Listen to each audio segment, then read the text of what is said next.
In the days of old, before the great flood covered the world, before the judgment of the Most High came upon the sons of men, there was a righteous man chosen by God.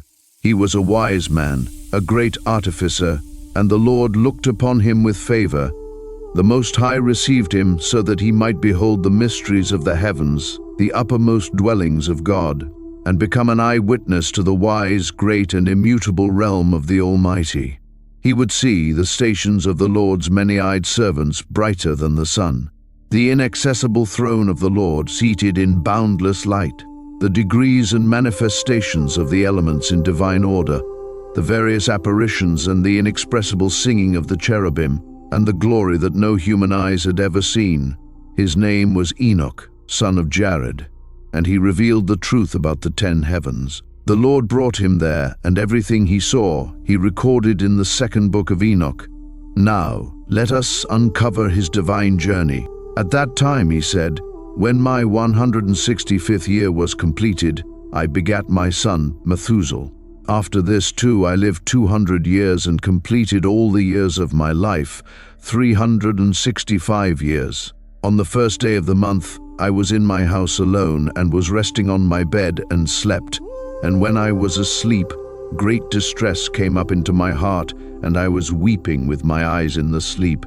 And I could not understand what this distress was or what would happen to me.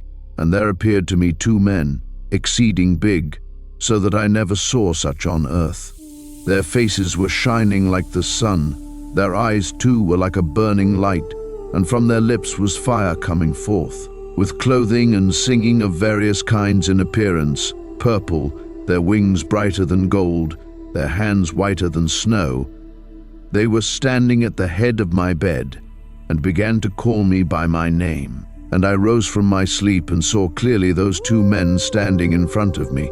And I saluted them and was seized with fear, and the appearance of my face was changed from terror. And those men said to me, "Have courage, Enoch, do not fear. The eternal God sent us to you, and lo, you shall today ascend with us into heaven. And you shall tell your sons and all your household all that they shall do without you on earth, in your house, and that no one seek you, till the Lord return you to them." And I made haste to obey them, and went out from my house and made to the doors, as it was ordered me, and summoned my sons, Methuselah, Regem, and Gadad, and made known to them all the marvels those men had told me. Listen to me, my children. I know not whether I go or what will befall me. Now therefore, my children, I tell you, turn not from God before the face of the vain, who made not heaven and earth, for these shall perish, and those who worship them. And may the Lord make confident your hearts in the fear of him. And now, my children, let no one think to seek me until the Lord return me to you. And it came to pass, when Enoch had told his sons, that the angels took him on their wings and bore him up unto the first heaven, and placed him on the clouds. And there I looked, and again I looked higher and saw the ether. And they placed me on the first heaven, and showed me a very great sea, greater than the earthly sea. They brought before my face the elders and rulers of the stellar orders, and showed me 200 angels who ruled the stars and their services to the heavens, who fly with their wings and come round all those who sail. And here I looked down and saw the treasure houses of the snow, and the angels who keep their terrible storehouses, and the clouds once they come out and into which they go. Then they showed me the treasure house of the dew, like oil of the olive, and the appearance of its form was as of all the flowers of the earth.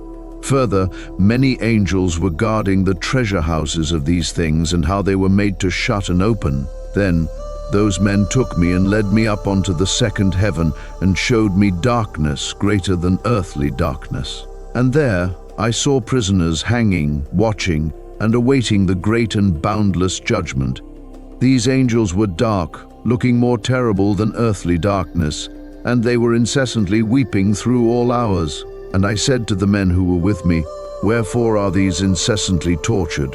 They answered me, "These are God's apostates, who obeyed not God's commands, but took counsel with their own will, and turned away with their prince, who also is fastened on the fifth heaven." And I felt great pity for them, and they saluted me and said to me, "Man of God, pray for us to the Lord." And I answered them, "Who am I, a mortal man, that I should pray for angels? Who knows where I go or what will befall me, or who will pray for me?" And those men took me thence and led me up onto the third heaven and placed me there. And I looked downwards and saw the produce of these places, such as has never been known for goodness. And I saw all the sweet flowering trees and beheld their fruits, which were sweet-smelling, and all the foods borne by them, bubbling with fragrant exaltation. And in the midst of the trees was the tree of life, in that place whereon the Lord rests when he goes up into paradise. And this tree is of ineffable goodness and fragrance, and adorned more than every existing thing. And on all sides it is in form gold-looking and vermilion and fire-like, and covers all. And it has produce from all fruits. Its root is in the garden at the earth's end, and paradise is between corruptibility and incorruptibility. And 2 springs come out, which send forth honey and milk, and their springs send forth oil and wine. And they separate into 4 parts, and go round with a quiet course, and go down into the paradise of Eden, between corruptibility and incorruptibility. And thence they go forth along the earth, and have a revolution to their circle, even as the other elements. And here there is no unfruitful tree, and every place is blessed. And there are 300 angels, very bright, who keep the garden, and with incessant sweet singing and never silent voices, serve the Lord throughout all days and hours. I said, "How very sweet is this place!" And those men said to me, "This place, O Enoch, is prepared for the righteous, who endure all manner of offense from those that exasperate their souls, who avert their eyes from iniquity and make righteous judgment, who give bread to the hungry and cover the naked with clothing, and raise up the fallen and help injured orphans, and who walk without fault before the face of the Lord and serve him alone. And for them this place is prepared for eternal inheritance." And those 2 men led me up onto the northern side and showed me there a very terrible place. And there were all manner of tortures in that place, cruel darkness and unilluminated gloom. There is no light there, but murky fire constantly flaming aloft. And there is a fiery river coming forth, and that whole place is everywhere fire, and everywhere there is frost and ice, thirst and shivering, while the bonds are very cruel. And the angels were fearful and merciless, bearing angry weapons, bringing merciless torture. And I said, "Woe, woe, how very terrible is this place!" And those men said to me, "This place, O Enoch, is prepared for those who dishonor God, those who on earth practice sin against nature, which is child corruption, after the sort of mythic fashion, those who engage in magic-making, enchantments, and devilish witchcrafts, those who boast of their wicked deeds, stealing, lying, causing calamities, and spreading envy, rancor, fornication, and murder, those who are accursed and steal the souls of men, those who, seeing the poor, take away their goods and enrich themselves, injuring others for the sake of material gain, those who, being able to satisfy the hungry, instead let them die of starvation, those who, being able to clothe the naked, instead leave them to suffer, those who knew not their Creator, and bowed down to soulless and lifeless gods who can neither see nor hear, vain gods who also built human images and bowed down to unclean handiwork. For all these, this place is prepared as their eternal inheritance. Then those men took me and led me up onto the 4th heaven, and showed me all the successive goings and all the rays of light of the sun and moon. And I measured their goings and compared their light, and saw that the sun's light is greater than the moon's. Its circle and the wheels on which it goes are always like the wind, going past with very marvelous speed, and day and night it has no rest. Its passage and return are accompanied by 4 great stars, and each star has under it 1,000 stars, 4 to the right of the sun's wheel and 4 to the left, each having under it 1,000 stars. Altogether, 8,000 stars issue forth with the sun continually by day. 15 myriads of angels attend to it, and by night 1,006 winged ones issue forth with the angels before the sun's wheel into the fiery flames, And 100 angels kindle the sun and set it alight. And I looked and saw other flying elements of the sun, whose names are phoenixes and Kal-Kadri, marvelous and wonderful. They have feet and tails in the form of a lion and a crocodile's head. Their appearance is empurpled like the rainbow, and their size is 900 measures. Their wings are like those of angels, and each has 12. They attend and accompany the sun, bearing heat and dew, as it is ordered to them from God. Thus the sun revolves and goes and rises under the heaven, and its course goes under the earth, with the light of its rays incessantly. Those men bore me away to the east and placed me at the sun's gates, where the sun goes forth according to the regulation of the seasons and the circuit of the months for the whole year, and the number of the hours of day and night. And I saw 6 gates open, each gate having 61 stadia and a quarter of 1 stadium. And I measured them truly and understood their size to be so much, through which the sun goes forth and goes to the west, becoming even and rising throughout all the months.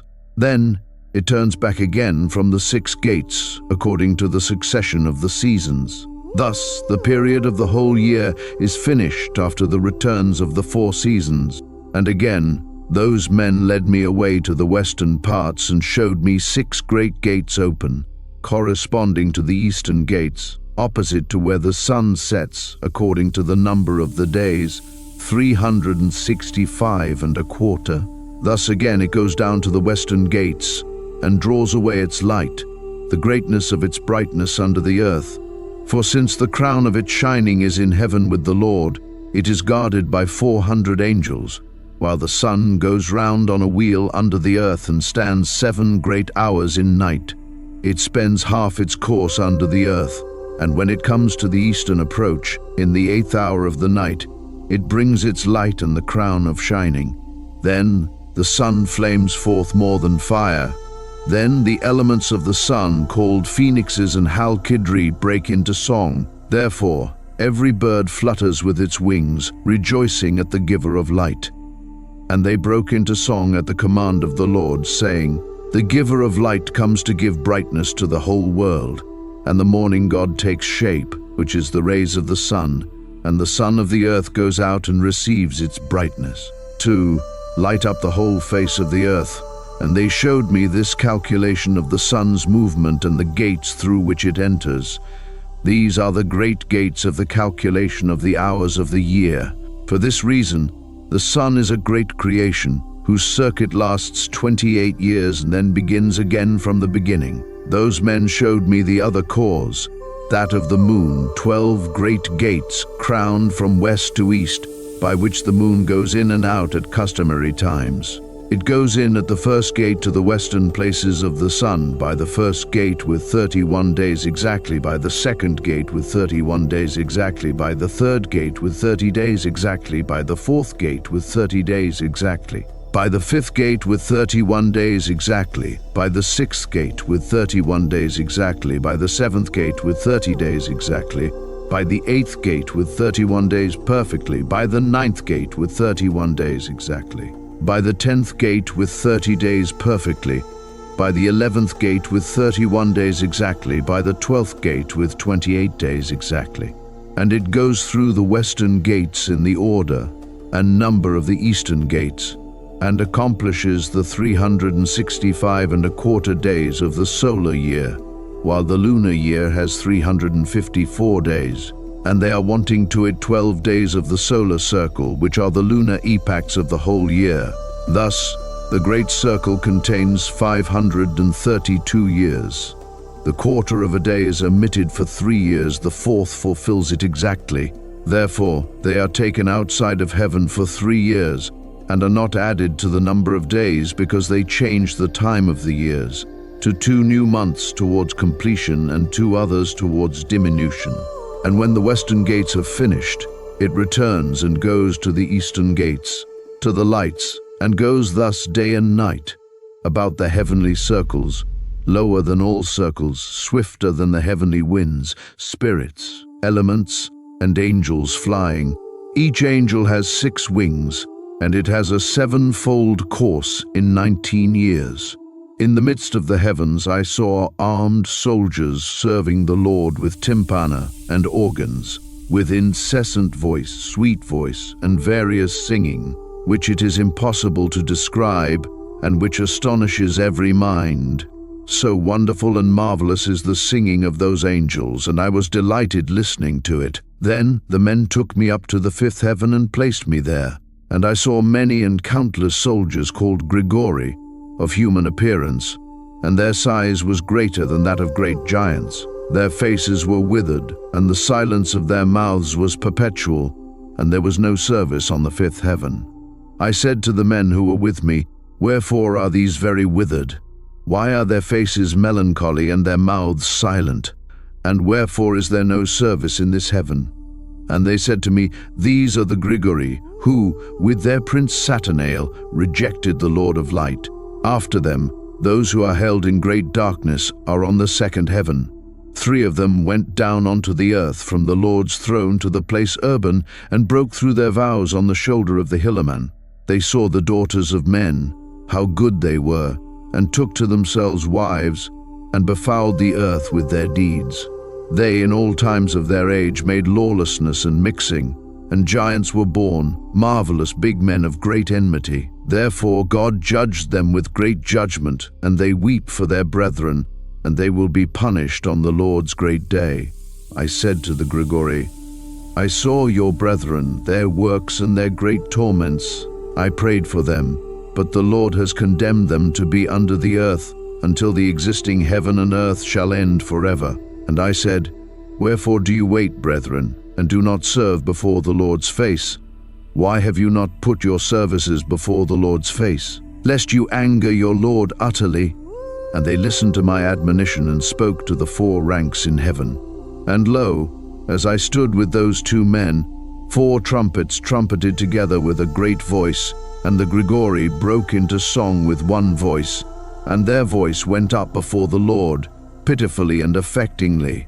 And thence those men took me and bore me up to the 6th heaven, and there I saw 7 bands of angels, very bright and very glorious, and their faces shone more than the sun's shining, glistening. There was no difference in their faces, behavior, or manner of dress, and these make the orders, learn the goings of the stars, the alteration of the moon, the revolution of the sun, and the good government of the world. And when they see evil doing, they make commandments and instruction, and with sweet and loud singing and all songs of praise, they serve the Lord. These are the archangels, who are above angels, who measure all life in heaven and on earth. And there are the angels who are appointed over seasons and years, the angels who are over rivers and the sea, the angels who are over the fruits of the earth, the angels who are over every grass, giving food to all living things, the angels who write all the souls of men, all their deeds and their lives before the Lord's face. In their midst are 6 phoenixes, 6 cherubim, 6 winged ones, continually with one voice singing, and it is not possible to describe their singing, and they rejoice before the Lord at his footstool. And those 2 men lifted me up thence onto the 7th heaven.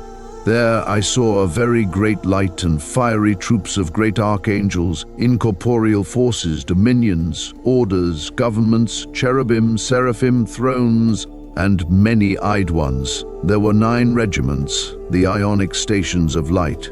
I became afraid and began to tremble with great terror.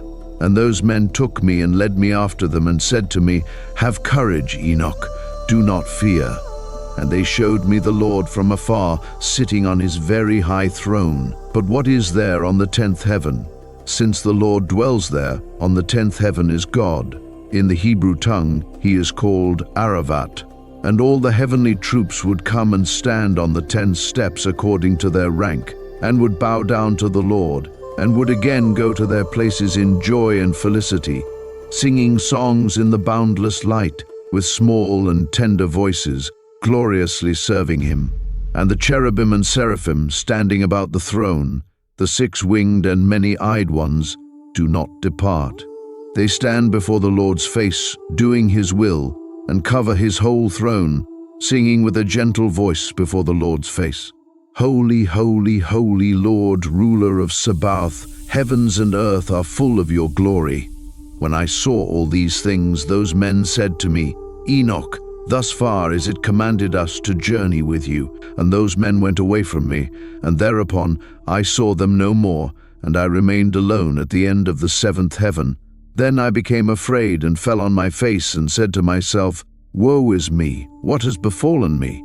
And the Lord sent one of his glorious ones, the archangel Gabriel, and he said to me, Have courage, Enoch, do not fear. Arise before the Lord's face into eternity. Arise, come with me.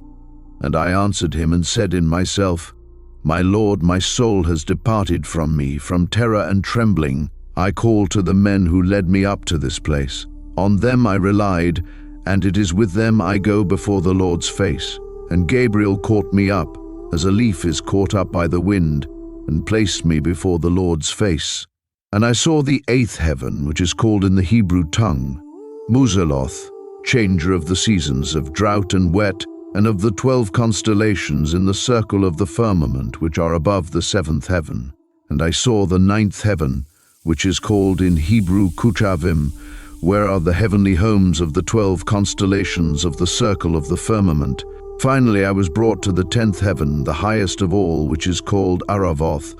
I saw the appearance of the Lord's face, like iron made to glow in fire and brought out, emitting sparks, and it burns. Thus I saw the Lord's face, but the Lord's face is ineffable, marvelous, very awful, and very, very terrible. And who am I to tell of the Lord's unspeakable being and of his very wonderful face? And I cannot tell the quantity of his many instructions and various voices. The Lord's throne is very great and not made with hands, nor can I tell the quantity of those standing round him, troops of cherubim and seraphim, nor their incessant singing, nor his immutable beauty. And who shall tell of the ineffable greatness of his glory? I fell prone and bowed down to the Lord, and the Lord with his lips said to me, Have courage, Enoch. Do not fear, arise and stand before my face into eternity. Then the archangel Michael lifted me up and led me before the Lord's face. And the Lord said to his servants, testing them, Let Enoch stand before my face into eternity.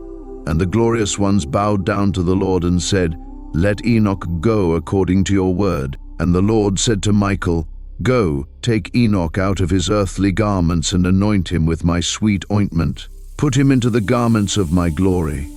And Michael did this as the Lord commanded him. He anointed me and dressed me, and the appearance of that ointment was more than the great light. And his ointment was like sweet dew, and its scent was mild, shining like the sun's ray. And I looked at myself, and I was like one of his glorious ones. And the Lord summoned one of his archangels, by name Pravuil, whose knowledge was quicker in wisdom than the other archangels, who wrote all the deeds of the Lord. And the Lord said to Pravil, Bring out the books from my storehouses, and a reed of quick writing, and give it to Enoch. Deliver to him the choice and comforting books out of your hand. And he was telling me all the works of heaven, earth, and sea, and all the elements, their passages and goings, and the thunderings of the thunders, the sun and moon, their goings and changes, the stars, the seasons, years, days, and hours, the risings of the wind, the number of the angels, and the formation of their songs, and all human things, the tongue of every human song and life, the commandments, instructions, and sweet-voiced singings, and all things that it is fitting to learn. And Pravuil told me all the things that I have told you, we have written. Sit and write all the souls of mankind, however many of them are born, and the places prepared for them to eternity. For all souls are prepared to eternity before the formation of the world, and all in double 30 days and 30 nights. And I wrote out all things exactly, and wrote 366 books. And the Lord summoned me and said to me, Enoch, sit down on my left with Gabriel. And I bowed to the Lord, and the Lord spoke to me, Enoch, beloved, all that you see, all things that are standing finished, I tell to you, even before the very beginning, all that I created from non-being, invisible things made visible, and physical things from the invisible. Hear, Enoch, and take in these my words. For not to my angels have I told my secret, and I have not told them their rise, nor my endless realm, nor have they understood my creating, which I tell you today. For before all things were visible, I alone used to go about in the invisible things, like the sun from east to west, and from west to east. But even the sun has peace in itself, while I found no peace, because I was creating all things. And I conceived the thought of placing foundations and of creating visible creation. And so Enoch's journey through the 10 heavens came to an end. From the celestial realms of light and glory to the prisons of fallen angels, from the storehouses of the stars to the very throne of God, Enoch witnessed mysteries beyond human comprehension. He saw the divine order of creation, the judgment awaiting the rebellious, and the eternal reward prepared for the righteous. Through it all, one truth remains clear: God reigns supreme over all the heavens and the earth. Enoch was chosen to behold and record these revelations not for himself alone, but for all generations to come, a message of warning, hope, and divine truth. Now, the question remains, what will we do with this knowledge? Will we seek righteousness and prepare our hearts for the eternal kingdom, or will we turn away, ignoring the heavenly mysteries revealed? The Book of Enoch gives us a glimpse of God's majesty, His justice, and His eternal plan. May we walk in faith and seek the Lord, so that when our time comes, we too may stand before His throne, clothed in His glory just as Enoch was. Thank you for joining us on this journey through the 10 heavens of Enoch. If you found this video insightful, don't forget to like, share, and subscribe for more biblical mysteries revealed. Until next time, may the Lord bless you and keep you. Shalom.